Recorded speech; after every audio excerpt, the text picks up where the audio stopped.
All suddenly, despite its size. Too intimate. The way he was looking at her, like she was water and he'd been dying of thirst, made her skin feel electric. "Garrett, let's build your bed, Maggie." He turned away, breaking the moment, and started measuring lumber. "Hand me that pencil." They worked in comfortable silence, measuring and cutting, Garrett handling the saw, while Magnolia marked measurements and held pieces steady. She'd forgotten what it felt like to work alongside someone, to create something with another person. Her father had been gone so long, and she'd been alone so long, that she'd almost forgotten what partnership felt like. But this felt like coming home. "My grandmother used to say," Garrett said as he sanded a piece of wood smooth, "that the best marriages are built, not found. That you don't find the right person.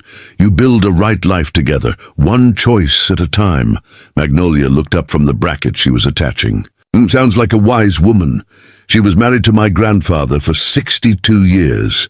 Outlived him by 3 months. Said she just stayed long enough to make sure he got settled in heaven, then followed him." Garrett smiled softly at the memory. "My marriage to Catherine wasn't like that. We were young, in love, passionate, but we didn't really build anything together. And when she died..." He trailed off, his hands stilling on the sandpaper. "You realized the foundation wasn't strong enough to survive the loss," Magnolia finished softly. He looked at her sharply. "Yeah, exactly that. My parents were like your grandparents," she said. 35 years together, built everything side by side. When my mother died of cancer, my father only lasted 2 years before his heart gave out. Doctor said it was natural, but I knew better. He died of loneliness. He died because his partner was gone, and he didn't know how to build a life alone." Garrett set down the sandpaper and walked to where she was kneeling beside the bed frame. He crouched down beside her, close enough that she could smell sawdust and leather, and something indefinably him. "Is that what you want, Maggie?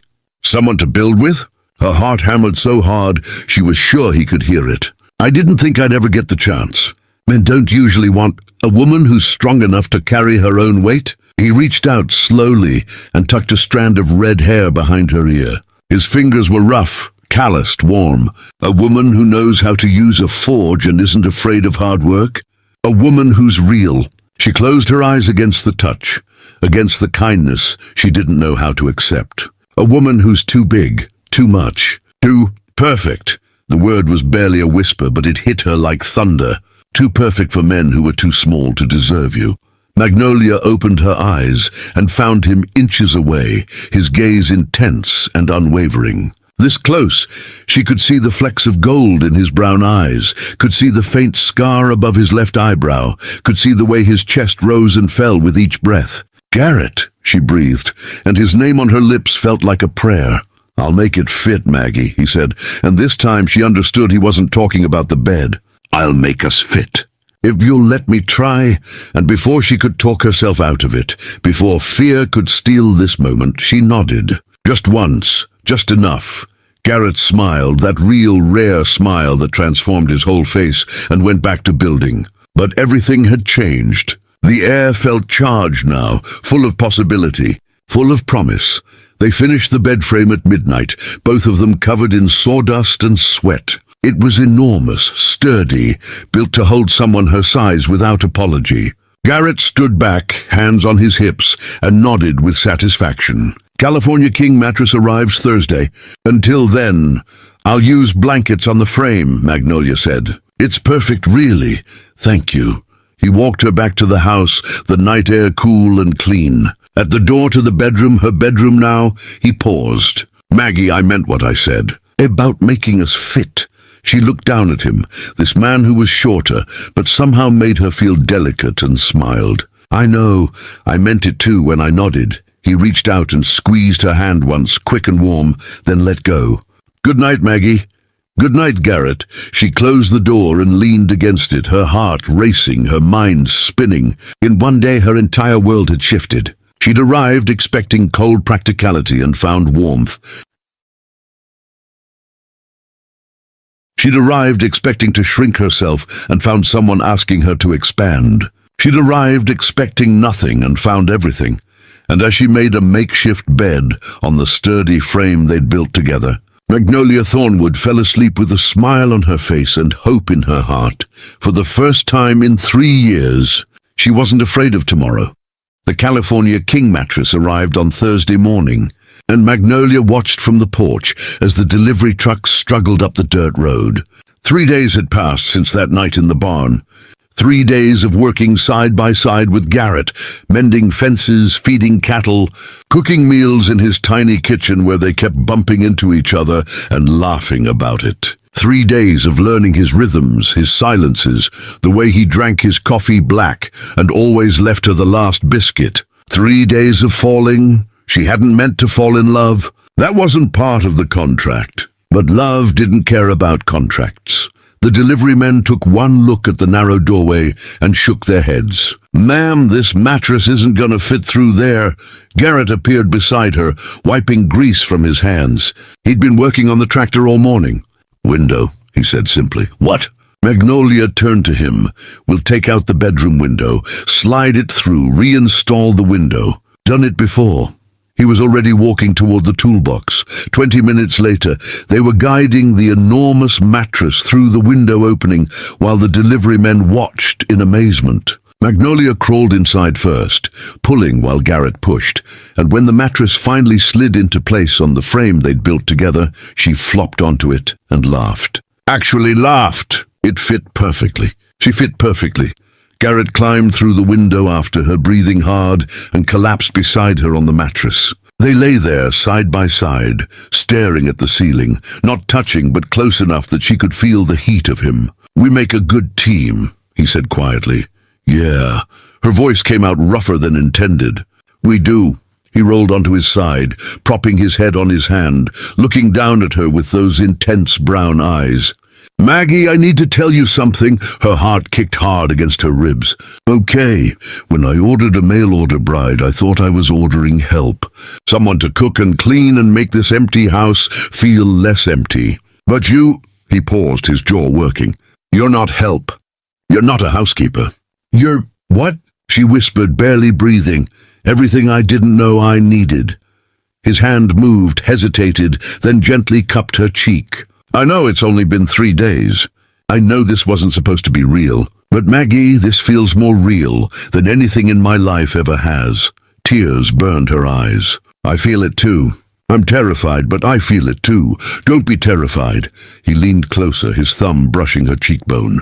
"Be here, be with me. Let me love you the way you deserve, Garrett." But she didn't get to finish because he kissed her, soft and careful and full of promise, and the world tilted on its axis. She kissed him back, her hand finding his shirt, pulling him closer, and he made a sound, low in his throat, that sent fire through her veins. When they finally broke apart, both breathing hard, he pressed his forehead to hers. "I'll make it fit, Maggie, us, this life, everything."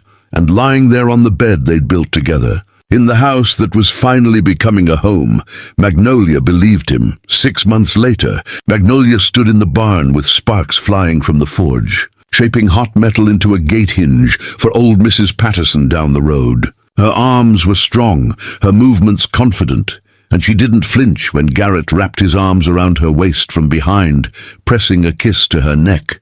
"Careful, cowboy," she murmured, setting down the hammer. "I'm holding something hot." "So am I," he said against her skin, and she laughed. Turning in his arms, the town of Redemption had talked for weeks when the lonely cowboy's giant mail-order bride arrived. They'd whispered when she ducked through doorways.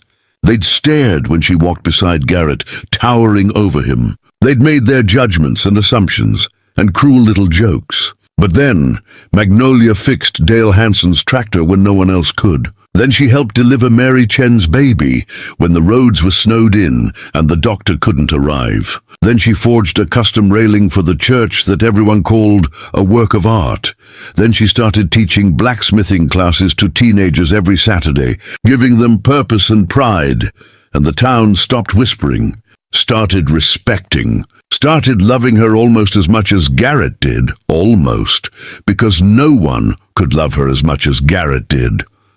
"I have something for you," he said now, pulling back with that smile she'd learned meant mischief. He reached into his pocket and pulled out a small velvet box.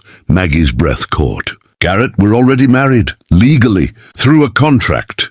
He opened the box, revealing a simple gold band with a small diamond. "But I want to marry you for real, Maggie.